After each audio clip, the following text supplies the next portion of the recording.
Pronti? 1, 2, 3.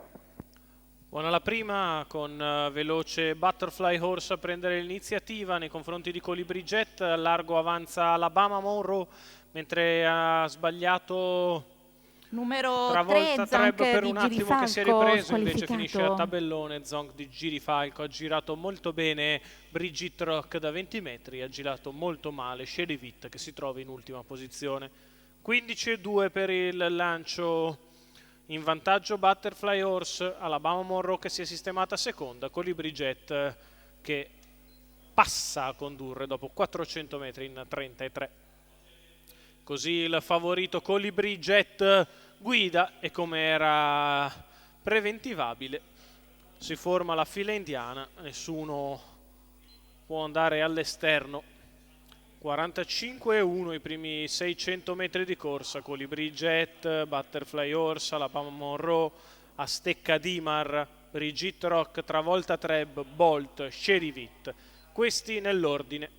Un minuto per gli 800 metri di corsa. Colibri Jet 3-4 lunghezze avanti a Butterfly Horse, poi Alabama Monroe e gli altri. Chilometro 1:15-1 per l'allievo di Alessandro Gocciadoro, il portacolori della Pink and Black, quinto nel suo derby del trotto, che corre ovviamente sotto categoria dopo un anno poco fruttuoso, prosegue all'avanguardia. 1:33 per i 1200 metri, ha mosso Bolt, che è l'unico che prova a smuovere le acque, risale allo scoperto, arriva ai lati di Azteca Dimar sulla frazione in 15,4 della testa per la curva di destra. Colibri Jet prosegue in vantaggio, inizia ad allungare, guadagna un paio di lunghezze a Butterfly Horse, poi Alabama Monroe, di fuori Bolt con in scia Brigitte Rock che scatta in terza corsia. Intanto il favorito ha fatto 2 minuti per il miglio di gara e ora accelera ulteriormente all'ingresso dell'addirittura d'arrivo.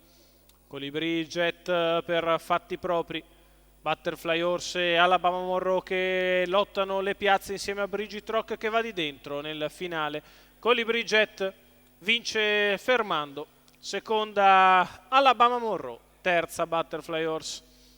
28,6 ad arrivare, 1:14,7 ragguaglio cronometrico, tutto facile, secondo successo in 2 giorni per Colibri Jet. Alessandro Gocciadoro guida e training, colori della scuderia Pink and Black, raddoppio immediato per Alessandro Gocciadoro dopo la vittoria di Exploit, questa volta con Colibri Jet, figlio di Ridley Express, super declassato nel contesto.